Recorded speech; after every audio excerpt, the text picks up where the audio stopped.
Hervé Eschbach, bonsoir.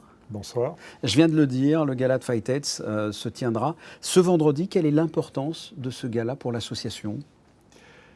Alors, le gala est l'événement majeur de la vie de l'association, et pour deux raisons. Parce que d'abord, ça fait parler de Fightets Monaco et de la cause que l'on défend, de reparler du VIH, et aussi, bien sûr, une source de financement qui est importante pour l'association. Et que devrait-il se passer là pendant la soirée ? Alors, plein de choses, bien entendu. Plein de belles choses. Plein de belles choses. Alors, bien sûr, la soirée est présidée par la princesse Stéphanie, Bien sûr. qui est là à chaque gala.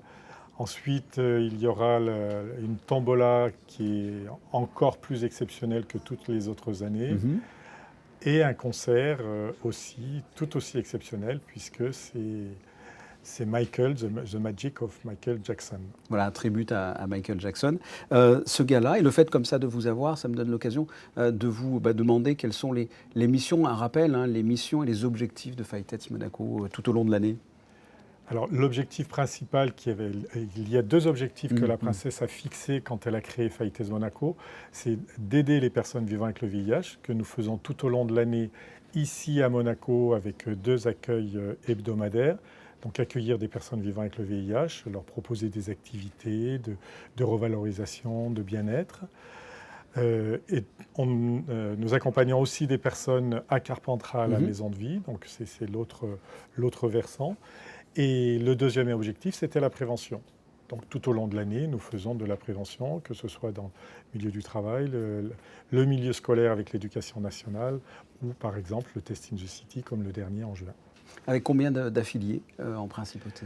Alors nous avons en principauté 130 personnes qui viennent à l'association, à peu près autant d'hommes que de femmes, ce qui est quand même assez, pour une association de lutte contre le sida, assez rare d'avoir autant de femmes vivant avec le VIH. Ce sont des personnes qui viennent principalement de France, et nous leur proposons des activités de valorisation de soi, de bien-être. Actuellement, là, il y a un atelier justement sur l'expression avec une personne qui les fait jouer, chanter et déclamer des textes. Une belle ambiance. Là, vous avez parlé précédemment de la maison de vie de Carpentras. Là aussi, c'est important.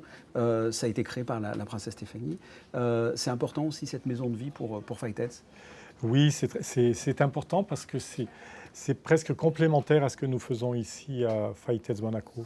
La princesse a eu cette idée visionnaire, c'est-à-dire de proposer un lieu pour les personnes vivant avec le VIH. Alors bien sûr, pas exclusivement de Monaco ou de sa région, mais pour toute la France, pour se reconstruire. C'est-à-dire qu'ils ne viennent pas pour passer des vacances, même si ça peut être vécu comme ça, parce qu'ils n'ont pas souvent l'occasion de quitter leur domicile, ou pas les moyens en tout cas, mais de venir dans un état d'esprit de profiter de ce temps pour se reconstruire, se ressourcer. Donc il y a des ateliers qui sont prévus pour ça. Et il y a aussi maintenant des thèmes. Ça peut être plutôt pour les seniors, ça peut être plutôt pour les femmes. Là, en août, il va y avoir un séjour pour les familles, c'est-à-dire où des parents ou des grands-parents vivant avec le VIH peuvent venir avec leurs enfants ou leurs petits-enfants. Donc ce vendredi, la soirée de gala. Mais en octobre, il y a un autre rendez-vous. C'est une escape game, c'est ça ?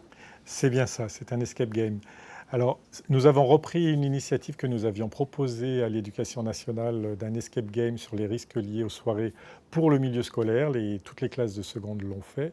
Et avec cette association française spécialisée dans cette technique de prévention, avec la Croix-Rouge monégasque, nous avons soumis au comité du droit des femmes un projet pour travailler sur l'égalité dans le monde du travail.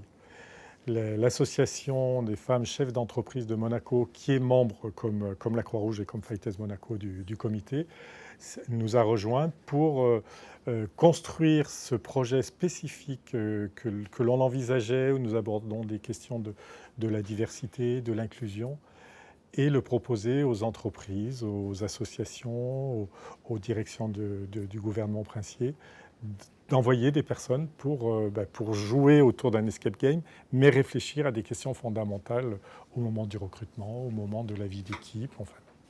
Et dans les rendez-vous, il y en a un autre, l'année prochaine, c'est une date importante, les 20 ans de la création de Fightets Monaco. Oui, Exactement, cela fera 20 ans, puisque c'est en 2004 que la princesse a créé Fighters Monaco. Nous allons fêter les 20 ans et donc il y aura des différents événements. Nous travaillons travaille avec la là-dessus. princesse sur ces possibilités-là. En attendant, ce vendredi, donc, la soirée de gala Fighters Monaco à la salle des Étoiles. Merci Hervé. Merci.